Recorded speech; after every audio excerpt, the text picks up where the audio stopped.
What is up, everybody? You are very welcome along to this Anfield Agenda match reaction after the Reds beat Leicester City by 2-0. Diogo Jota on the double. Yes, I'll take it. It wasn't as comfortable as we'd hoped for, but you know what? I ain't complaining. We got to see Salah, we got to see Elliott get some minutes, we got to see Luis Diaz, and we got the 3 points, which does move us, of course, closer to Manchester City in our quest to regain the Premier League crown. Look, it's going to be a difficult fight to catch them, but I'm hoping we get there. Yes, lovely to see you guys in. Appreciate your support as always. And look, before I get stuck into the match reaction content, I want to give a shout out to our friends who are sponsoring us, of course, at the all-conquering OneFootball app. OneFootball has got you covered for everything this season. Match reaction videos, latest team news, everything that you need, statistics, league tables, augmented reality, video content, and best of all, entirely free. They're also a great supporter of fan content, and you can find the link to download it in the description below. Thank you to our friends at OneFootball. Right, folks, what are we feeling? I mean, look, we're going to ask you for your man of the match vote in a few minutes, but ultimately, we know who the answer is going to be, don't we?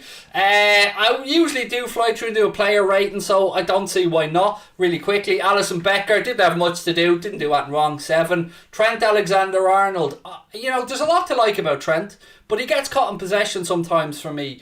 And I'd like to see him go round the outside a couple of times rather than always cutting in. That being said, he's always a danger. 7 again, I think. Robbo seemed to be more involved in this game on the left. I don't know if that was just, me misreading it, but again, almost the opposite at times for Robbo. Sometimes I think he should cut inside rather than going around the outside, but look, I'm being pedantic here. I think both are fullbacks probably. I think Robbo 7.5, if I'm being honest. I think he was a bit better. Matip, great to see him get back to the better part of his defensive capabilities, because I thought he was a bit shaky in the last couple of games that he played before today. Again, though, I can think of 2, maybe 3 occasions where slack passes from him gave the ball away. But look, he was part of a defence that kept a clean sheet, so we'll give Joel a 7. That's fair. Loads of 7s, but I think it's fair. Van Dijk, I think, was our best defender today. I'm going to give Van Dijk an 8. I thought he was really composed, really calm, always making that right decision. Positionally, spot on as you would expect. Into midfield, Fabinho. I was very happy with Fabinho today. I thought he snuffed out everything Leicester tried to put through the centre. And alongside him, Thiago, I thought was excellent as well. So Fabinho, 7.5. Thiago, 7. Could maybe have been a little bit better in attack, Thiago, but look, I hold him to such a high standard that it's probably just unfair. Curtis Jones, I thought, didn't have the greatest of days today for the Reds. He'll know that. He doesn't need me to tell him that. But ultimately, it's more experience, more minutes for Curtis Jones, and look, that's always a positive for me. So Curtis Jones, 6.5 for me. Don't think he was really at his brilliant best today. Moving up to the top, Luis Diaz, he's got to get an 8 because he was just everywhere. Work rate. He should have had a goal, unfortunately, but Kasper Schmeichel got a hand to. I say should have, sorry, that's me being harsh. Could have had a goal, but look, we won't wait long, I don't think, for Luis Diaz's goal. Diogo Jota, I think, was everybody's man of the match, most likely. 9 for Diogo today. Scored 2, always a pain in the arse for the opposition defenders. And Bobby Firmino, again, I will give him a 6.5 because I think he could have done a lot better. There's so much to admire about Bobby, particularly winning the ball back. One of his best attributes for me. But again, decision making, some slack passing at times. And he will be better. He will be better. He'll need to be better if he wants to fight for a place in the starting 11 now with the attack options we have.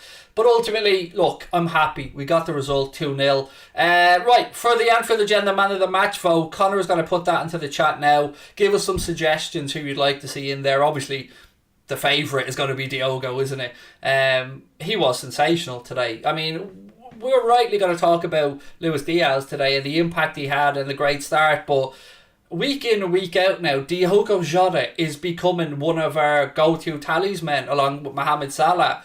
He's just so goddamn good. He is so good, and every aspect of his game just excites me, whether it's decision making at times, whether it's little flicks in and around the penalty area, but again, how quickly he got his strike away for the second goal.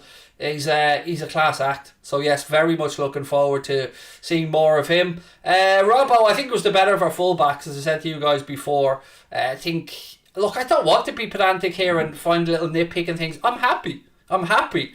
Happy we got the win. Happy with the squad depth. And I think we should take a second today to talk about squad depth and look at the bench. I mean, the options Klopp had from the bench today. He's Naby Keita as an option for the bench. Elliott, Salah, James Milner was on there. And this is before Mane even comes back. It's happy days. It really is. And if this team doesn't go on this season to win a couple of trophies, I think they will be rather disappointed because, we're in the League Cup final. We've got the 5th round tie against Norwich coming up, a home of the FA Cup. Look, it's going to be tough to chase down Man City, but fuck it, you know what I mean? We've got to give it a shot. Right, man of the match poll is up there now. Let me just let you guys know who's in it. 1 second. So the options for you guys are Diogo Jota, Luis Diaz, Virgil van Dijk and Andy Robertson. Thank you, Connor, for getting the poll in there. You guys have a chance to vote on it and I will let you know the result before we finish up. Right, over to the comment section. See how you guys feel after that one. And again, another shout out because I know a lot of you guys are only probably coming into our sponsors, the all-conquering fantastic OneFootball app, link in the description below. Right, Thiago was unbelievable, said Jacob. Some things, Jacob, yes. That half step that he has, it is Samba-esque, isn't it? I mean, I'm bouncing here saying it, but he just keeps everything ticking along. And again, yeah, if you want to say why do we preach about Thiago so much, you can see it in the little movements, the little cleverness. But look, I hold Thiago to a ridiculously high standard. A Thiago 7 is probably an 8.5 in real human stuff.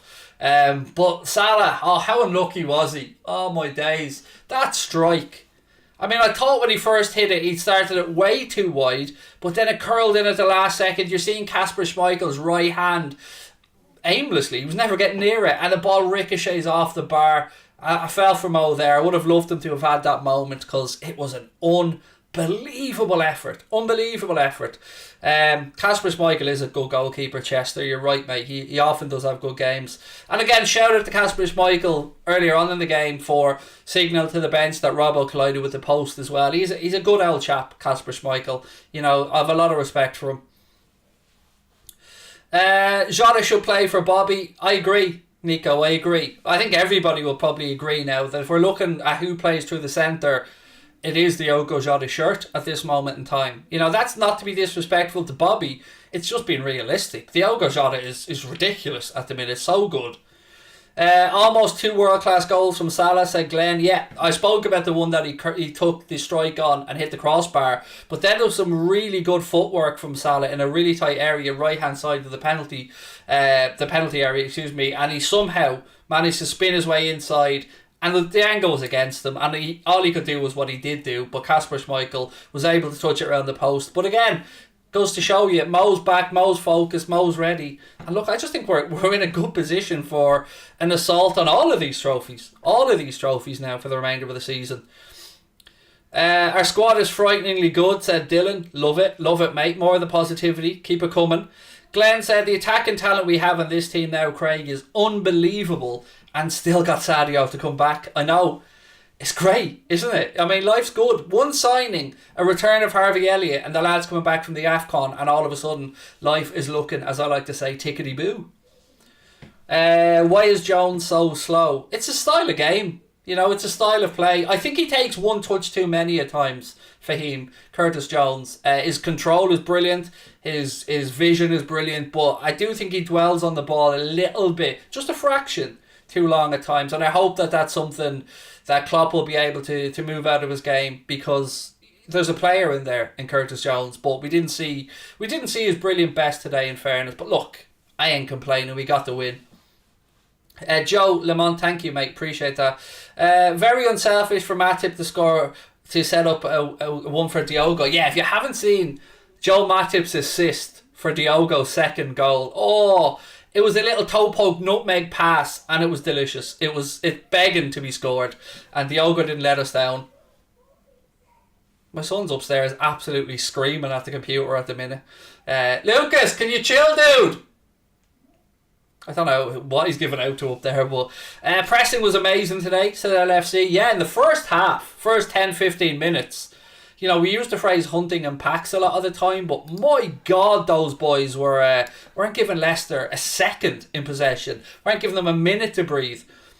So look, are we all agreed now that Diogo Jota, give me a thumbs up if you agree, that Diogo Jota is our starter through the centre in the big games. I'm a Bobby Firmino propagandist of the highest order. But Diogo Jota, fucking looking at him now, I love that man. I love him. So give me a thumbs up if you agree with me that Diogo's the one that should be starting through the centre. The nutmeg was brilliant, says, who's that one, Tado? Yes, again. I love to see that we're all in agreement on this. Not one person seems to have disagreed on that one. And how good did DIAZ look for somebody who is still settling in, is only getting to grips with obviously the system, the team. I think we're going to have one hell of a time watching this gentleman play football. I really, really, really do. Liz said it hurts her heart, but yes, on Jota. And look, this is exactly what's supposed to happen. When you go out there and you buy the next age group of players coming through, which with Jota at 25, with DIAZ at 25, this is exactly what Jurgen Klopp will hope to happen. While it is obviously pulling on our heartstrings that Firmino maybe or Mane could be winding down a bit, it would be more disappointing if we didn't see Jota and we didn't see DIAZ showing what we hoped for when they were signed. And I think Jota's already surpassed certainly what I expected when he came in. And comment there on Matip as well from Lewis Kelly, excuse me. I agree, he was brilliant today, but his passing was a little bit slack at times. But Van Dijk is, as who said it in the chat there, as Michael said, he's just a Rolls Royce, isn't he? A Rolls Royce of a player. And look, there's no negatives for me today. We didn't pick up any injuries, and we've a difficult game coming up away against Burnley. Well, I say difficult. Maybe I'm judging this by Manchester United standards, but another difficult away trip in the league coming up at the weekend. And I hope we can go there and get the 3 points as well, because we need them. And then next Wednesday, it is of course a trip over to Italy to play Inter Milan. So exciting times, my friends. Harry Evans said DIAZ was insane, so unlucky not to have two. What's our best 11? Oh God. Really quickly, what I'd like to see, let's say for the Inter Milan game, same back four, no change there. In midfield, Fabinho. I'd like to see Fabinho, Thiago, Elliott from the start against Inter, although I don't think we will. And then up top, Luis Diaz on the left, Jota through the centre, and Salah on the right. But look, if Mane plays on the left, I ain't going to be disappointed in that either, because Sadio's brilliant as well. Yeah, it's great to be able to say I don't mind if X, Y or Z starts, because he's brilliant, we're all brilliant. What do I think the future holds for Joe Gomez? My instinct suggests to move away, but we'll talk about that closer to the summer. No, Hendo. I don't know if he'd be back by then. Oh, next trip away? Maybe actually, yeah. Maybe Hendo away in the Champions League, yes, is a good show. Maybe he'd take that right-hand side position there by Elliott. We do want to be structurally solid away at the Giuseppe Meazza. So yes, good shout that, mate. Carl said Salah's contract needs to be sorted. No excuses needed. No excuses given. From my side, my friend, I'm absolutely 100% in agreement with you. Wouldn't change much other than Salah playing from the start, said Charles Foreman. Thank you for that, Charles. Again, happy to have him playing at any point. Devon, nice to see you in, mate. Thank you for your comment. DIAZ was so good, and so was Salah, said AV12. Yeah, Luis Diaz is going to be a fan favourite. I mean, wow. The energy, the enthusiasm, the intelligence and the hunger, which is something I love. I love Dirk Kuyt. I love Diogo Jota. I love these type of players, and Luis Diaz is going to be one of them. Right, my friends, the Anfield Agenda Man of the Match final results are in, and unsurprisingly, Diogo Jota tops the poll with 75% from almost 1,000 votes. So Diogo Jota top, second place Luis Diaz, third place Virgil van Dijk, and Andy Robertson in fourth place. And look, I don't think anybody could disagree with that. Happy days. He was absolutely fantastic. Right, look, I am going to really quickly go, but then come back because I'm going to be joined by Chris Stonage. So do not go anywhere. Link is at the top of the live chat right now. I promise you, don't go anywhere. Myself and Chris will be back in 30 seconds to go through this in more detail. Interesting to see how Chris feels about it. Again, shout out to our sponsors, OneFootball app. The link is in the description. I promise you, I'll be back in 30 seconds. Don't go anywhere. Bye-bye.